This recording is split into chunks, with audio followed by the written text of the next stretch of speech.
भाई लोग, बचपन में हम सभी ने परमैन तो देखा ही होगा, पर क्या होगा मैं तुमसे कहूँ, अर्थ छोड़ने के बाद मित्सुओ की लाइफ सेट नहीं हुई, बल्कि बर्ड प्लेनेट पे उसके साथ अलग ही लफड़े शुरू हो चुके हैं। Welcome to Perman like a shooting star chapter 2, जहां हम देखेंगे परमैन की जिंदगी बर्ड प्लेनेट पे कैसी गुजरती है। और हाँ, जिन्होंने पार्ट 1 नहीं देखा, मैं बताने भी नहीं वाला, मजाक। ये है 30 सेकंड का रिकैप, जिसे देख के तुम्हें चैप्टर 1 देखने की जरूरत नहीं पड़ेगी।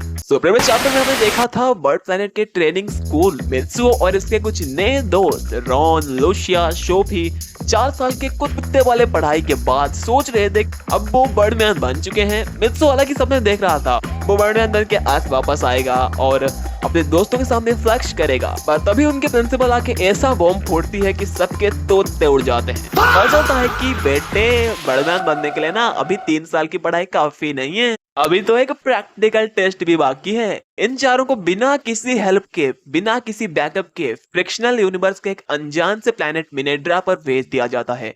रूल एकदम सिंपल थे भाई, वहां जाके नए परमान बनाओ, दुनिया की शांति मेंटेन करो, और अगर कोई गलती हुई या टेस्ट फेल हुआ तो बर्डमैन बनने के सपने भूल जाओ। इन्हें भेज दिया जाता है प्लैनेट मिनेड्रा पर। और अब आगे तो भाई लोग, चैप्टर की शुरुआत होती है एकदम एस्थेटिक वाइब के साथ। स्पेसशिप की खिड़की के बाहर देखो तो ब्लू और ग्रीन स्टार बड़े हो रहे थे और उनके नीचे मैसिव समंदर, बड़े बड़े कॉन्टिनेंट्स और आसमान जो एकदम फ्रेश लग रहे थे। अंदर से तो मित्सुओ और बाकी के गैंग के एक्साइटमेंट लेवल आसमान छू रहे थे, लिटरली चिल्ला रहे थे बच्चों की तरह। तभी कॉकपिट से लोरिना दीदी की आवाज आती है, भाइयों और उनकी बहनों, लैंडिंग होने वाली है तो रेडी हो जाओ। सब मुंडी हिलाते हैं और खिड़की से पीछे हट जाते हैं। लूशिया बहन बाहर देख के फिलोशिपर बन जाती है, वाह क्या प्लैनेट है, ये कितना सुंदर है, पता नहीं यहाँ के लोग कैसे होंगे।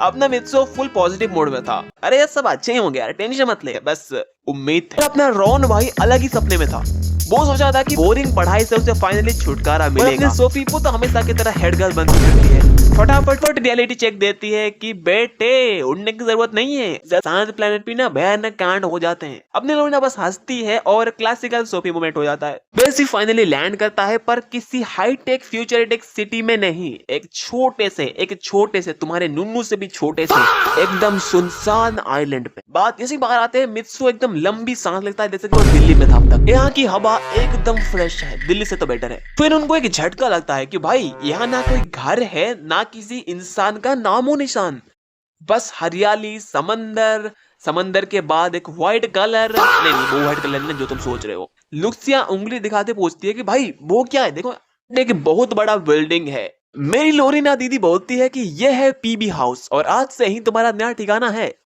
सो भी बेचारी कंफ्यूज होती है और पीबी हाउस की तरफ उंगली दिखा के बोलती है कि ये अपना पीबी हाउस एक अलोडाइट नाम के कॉन्टिनेंट पे होना था ना।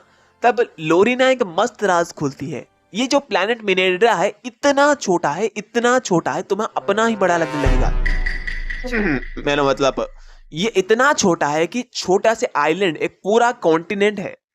ये जगह सिर्फ पीबी यानी कि ट्रेनीज वालों के लिए बनाया गया है, यहाँ पे नॉर्मल लोग नहीं आ सकते। बेसिकली ये लोग मिस्टर इंडिया बन के हिडन कॉन्टिनेंट पे राज करेंगे। अपना जो मित्सुओ और वगैरह दोस्त हैं वो लोग भी बर्डमैन नहीं बने हैं, उन्हें बर्डमैन बनने के लिए एक टेस्ट, प्रैक्टिकल टेस्ट को पास करना होगा, जहाँ पे एक फेक रियलिटी के अंदर एक परमैन वगैरह बनाएंगे और 3 महीने तक रहेंगे, और अगर सब सही हुआ तो उन्हें बर्डमैन बना दिया जाएगा।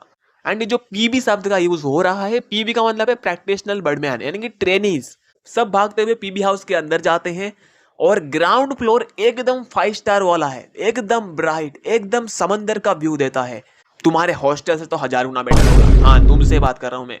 पर जैसे वो नेक्स्ट फ्लोर पे जाते हैं, वाइब थोड़ा चेंज हो जाता है, क्योंकि वो एक वर्क प्लेस की तरह है, एकदम तुम्हारे कॉलेज जैसा है। सबके लिए एक मशीन और मॉनिटर लगा है ताकि नए परमैन जो बनेंगे उनके ऊपर स्टॉक करने के लिए, मतलब उन्हें ऑब्जर्व करने के लिए। हाँ, लोरिना जैसे ही स्विच दबाती है, एक पैनल में सारे के सारे परमैन कुंडली निकल आती है, उनका नाम, घर का पता, बहन, भाई, माँ, मतलब सबकी निकल आती है। मित्सु बोलता है कि बाप रे, ये पूरा साइफाई एनीमे चल रहा है। फिर उसको समझ आता है कुछ, जब वो अर्थ पे अजीब अजीब से हरकतें करता था तब बर्डमैन पलक झपकते ही उसे कैसे पकड़ लेते थे, इसी मशीन की वजह से। मतलब बर्डमैन इसको हर वक्त देखते रहते थे। मित्सुकी तो फट के हाथ में आ जाती है। बेचारा बस खुश इसलिए था कि बर्डमैन ने इसको जानवर नहीं बनाया। अब लोरीना बोलती है चलो अब मैं रूल्स और रेगुलेशन के बारे में बताती हूँ। अगर इन लोगों ने आलस दिखाया तो ये कैमरेस ऑन हो जाएंगे और बर्ड प्लेनेट के हेडक्वार्टर से सीधा गालियां आएंगी मतलब वार्निंग आएंगी। सोफी को मशीन्स के मैनुअल्स पकड़ा के लोरीना निकल जाती है और बोलते हुए जाती है कि अगर तुम्हें कोई जरूरत पड़े तो इमरजेंसी बटन दबा देना, मैं आ जाऊंगी। बट सबका रुला देने वाला रूल, अगर सुबह 6 बजे नहीं उठे तो ऑटोमेटिक बेल बजेंगे। रॉन भाई पैनिक हो जाता है कि मतलब अब यहाँ पे भी हम नहीं सोए। और लोरीना ने मजे लेते हुए बोला कि सबसे पहले सारे तू उठेगा। इससे एमआई। और बात रही मनी की, रोकड़े की, वो महीने में एक बार उनके अकाउंट में आ जाएंगे और उनको ही उन्हें मैनेज करना होगा। इनको लगता है कि बस इतना ही था, चला लेंगे। सोफी पॉजिटिवली बोलती है कि वैसे ये लकी बात है क्योंकि इसी बहाने हम चारों और 4 साल साथ रहेंगे, है ना। उसके बाद लोरीना उन्हें बाय बाय करके टेलीपोर्ट हो जाती है। 4 के 4 हरामजादे हाँ स्पेस में, आसमान में उड़ जाते हैं ताकि अपने न्यू परमैन को खोजें। बस ये चारों हैं एक हिडन कॉन्टिनेंट पे एक नया मिशन के साथ। और लोगों से बहुत सारे लोग बीच में छोड़ के चले गए होंगे। हो सकता है उन्हें लगता होगा कि मैं बोरिंग हूँ, बट जो लोग रुके हुए हैं अब भी वीडियो देख रहे हो उनसे मैं एक ही चीज़ बोलना चाहूँगा, मुझे दिल से सपोर्ट करना चाहते हो तो आपका बहुत बहुत शुक्रिया। ये जो परमैन लाइक शूटिंग स्टार की स्टोरी है ये बहुत औसम है, मैंने खुद पढ़ के रखी है और ये बहुत ज़्यादा औसम है। बट दिक्कत बताए क्या है, राइटर ने, ऑथर ने जिसे उसे लिखा है उसने 30 चैप्टर्स के बाद ड्रॉप कर दिया, या लिटरली ड्रॉप कर दिया, मतलब आगे कुछ है ही नहीं। और हमारी स्टोरी बस चैप्टर 2 के आधे तक गई है। हाँ ये वीडियो में चैप्टर 2 के मैंने आधे पैनल कवर किए हैं और तुम समझ सकते हो उस आधे में भी कितना बात है, क्या क्या चीज़ है जो